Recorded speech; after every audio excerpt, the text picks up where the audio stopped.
برادران ملت اسلامی، السلام علیکم ورحمۃ اللہ تعالی وبرکاتہ۔ لک الحمد یا اللہ والصلاۃ والسلام علیک یا رسول اللہ، اما بعد۔ اعوذ باللہ من الشیطان الرجیم، بسم اللہ الرحمن الرحیم۔ یا ایھا الذین آمنوا اتقوا اللہ وکونوا مع الصادقین۔ صدق اللہ۔ عن ابی ہریرہ قال قال رسول اللہ صلی اللہ تعالی علیہ وسلم، حق المسلم علی المسلم خمس: رد السلام وعیادۃ المریض واتباع الجنائز واجابۃ الدعوہ وتشمیت العاطس۔ وصدق رسولہ النبی الامین الکریم المتین، ونحن علی ذلک لمن الشاہدین والشاکرین والحمد للہ رب العالمین۔ غوث اعظم بمن بے سر اسامہ مدد، قبلہ دی مدد، کعبہ ایما مدد، بگرداب بلا افتاد کشتی، مدد کن یا معین الدین چشتی۔ قادری یم نعرہ یا غوث اعظم می زنم، دمز شیخ احمد رضا خان قطب عالم می زنم۔ گفت و شنید سے قبل، عرض و معروض سے پیشتر، کچھ کہنے اور سننے سے پہلے آئیے ہم اور آپ انتہائی عقیدت و محبت کے ساتھ ساری کائنات کے مرکز عقیدت، رسول اعظم، پیغمبر اعظم، سید الانبیاء، تاج الانبیاء، نبی الانبیاء، نبی آخر زماں، خاتم پیغمبراں، آفتاب رسالت، مہتاب نبوت، حضرت عبداللہ کے نور نظر، حضرت آمنہ کے لخت جگر، حضرت محمد مصطفیٰ صلی اللہ تعالی علیہ وسلم کی بارگاہ میں محبت سے بلند آواز سے درود پاک پڑھی۔ اللہم صلی علی سیدنا و مولانا محمد مبارک وسلم، صلو علیہ صلاۃ و سلام علیک یا رسول اللہ صلی اللہ تعالی علیہ وسلم۔ خطبہ مسنونہ کے بعد قرآن مقدس کی میں نے جس آیت کریمہ تلاوت کرنے کا شرف حاصل کیا، اللہ ارشاد فرماتا ہے، یا ایھا الذین آمنوا اتقوا اللہ، کہ ایمان والو اللہ سے ڈرو، وکونوا مع الصادقین، اور سچوں کے ساتھ ہو جاؤ۔ اس آیت کریمہ کا سمپل اور سادہ سا ترجمہ ہوا۔ ایک حدیث پاک کو میں نے تلاوت کرنے کا شرف حاصل کیا۔ یہ حدیث پاک بخاری شریف میں بھی ہے، مسلم شریف میں بھی ہے، اور مشکوٰۃ شریف میں بھی اس کو نقل کیا گیا ہے۔ عن ابی ہریرہ قال قال رسول اللہ صلی اللہ تعالی علیہ وسلم، حق المسلم علی المسلم خمس: رد السلام وعیادۃ المریض واتباع الجنائز وإجابۃ الدعوہ وتشمیت العاطس۔ یہ حدیث پاک حضرت ابو ہریرہ سے مروی ہے۔ حضرت ابو ہریرہ بیان فرماتے ہیں کہ نبی کریم صلی اللہ تعالی علیہ وسلم نے ارشاد فرمایا کہ مسلمان پر 5 حقوق ہیں۔ حق المسلم علی المسلم خمس: مسلمان پر 5 حق ہیں۔ پہلا حق رد السلام، کوئی مسلمان، کوئی ایمان والا اگر آپ کو سلام کر رہا ہے تو آپ اس کے سلام کا جواب دیں۔ اب یہاں قابل غور اور توجہ کی اس بات کی ضرورت ہے کہ آج ہم اپنے چہروں کو اس طرح سے بنائیں کہ آج معاشرے کے حالات، لوگوں کے چہروں کو دیکھ کر سوچنا پڑتا ہے، غور کرنا پڑتا ہے، یہ مسلمان ہے بھی یا نہیں۔ اس طرح کا ہمارا لباس، اس طرح کا ہمارا چہرہ بن چکا ہے۔ آقا کریم صلی اللہ علیہ وسلم کی پیاری پیاری سنت داڑھی شریف کو اپنے چہروں پر سجائیں تو ہماری ایک علامت، نشانی، پہچان ایک دم ہو جائے گی۔ کوئی مسلمان سلام کرنے میں غور و فکر اور توجہ کی ضرورت نہیں ہے اس کو، بلکہ بلا جھجک آپ کے چہرے کو دیکھ کر آپ کو سلام کر دے۔ تو مسلمان کا مسلمان پر پہلا حق یہ ہے کہ رد السلام، کوئی مسلمان سلام کر رہا ہے تو اس کے سلام کا جواب۔ سلام کرنا سنت مصطفیٰ ہے، واجب نہیں ہے، ضروری نہیں ہے۔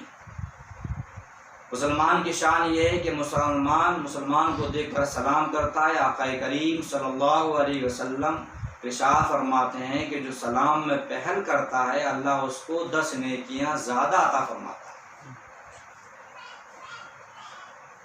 آقا کریم صلی اللہ علیہ وسلم جب ایک جگہ سے دوسری جگہ منتقل ہوتے تھے اور کسی شے یا کسی چیز یہاں تک کہ پردہ حائل ہو جاتا تھا یا دیوار کی آڑ ہو جاتی تھی، آپ دوبارہ تشریف لاتے تھے اور گزرتے تھے تو آپ پھر دوبارہ سلام کرتے تھے۔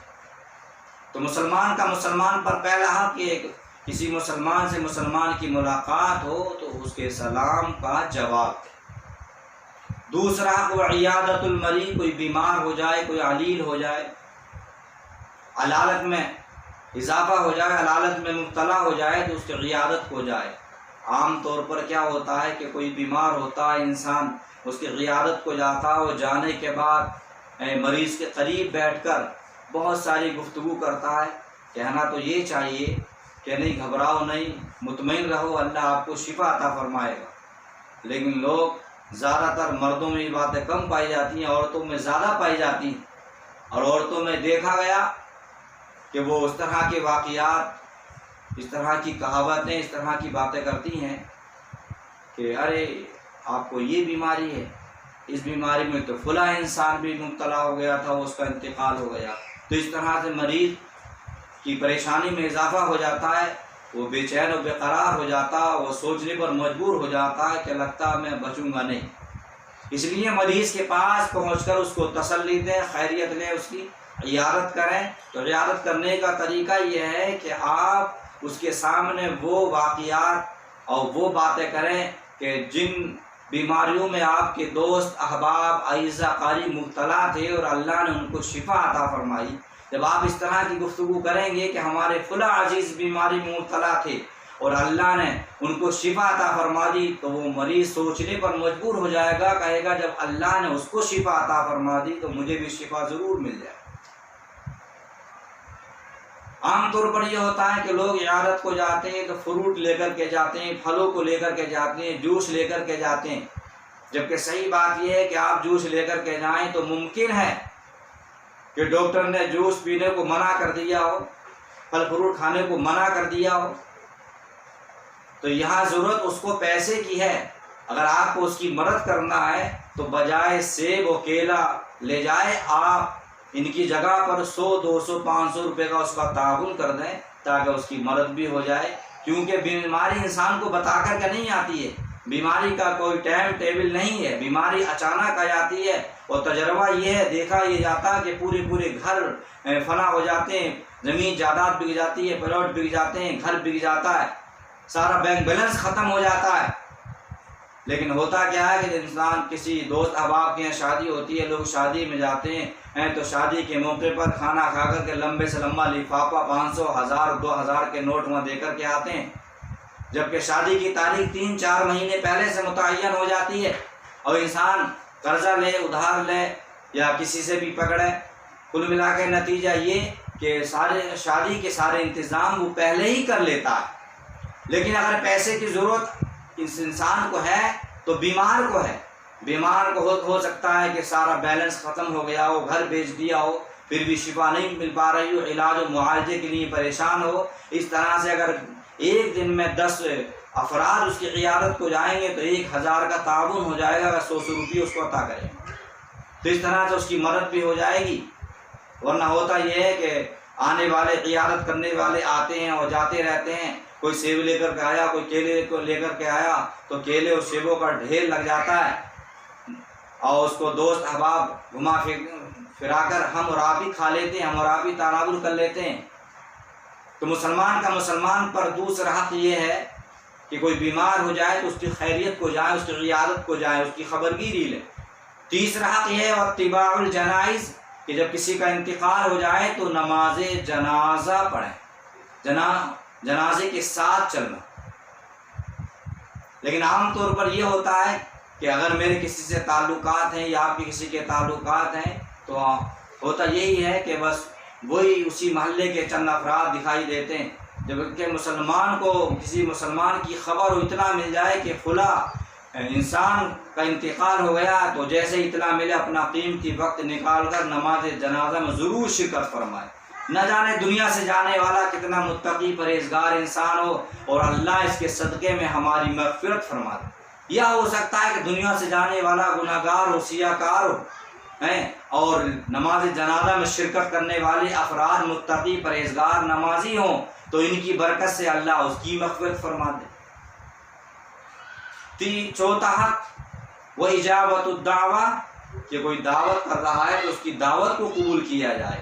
عام طور پر یہ ہوتا ہے کہ لوگ دعوتیں کرتے ہیں لیکن دعوت خوشی کے موقع پر کی جاتی ہے، بچہ پیدا ہو چھٹی کے موقع پر دعوت کر دی جائے، عقیقہ کے موقع پر دعوت کی جائے، ولیمہ کے موقع پر دعوت کر دی جائے، شادی بیاہ کے موقع پر دعوت کی جائے، کوئی دقت نہیں ہے، اس دعوت کو قبول کر لینا چاہیے اور جانا چاہیے اس کی دعوت کو قبول فرما کر۔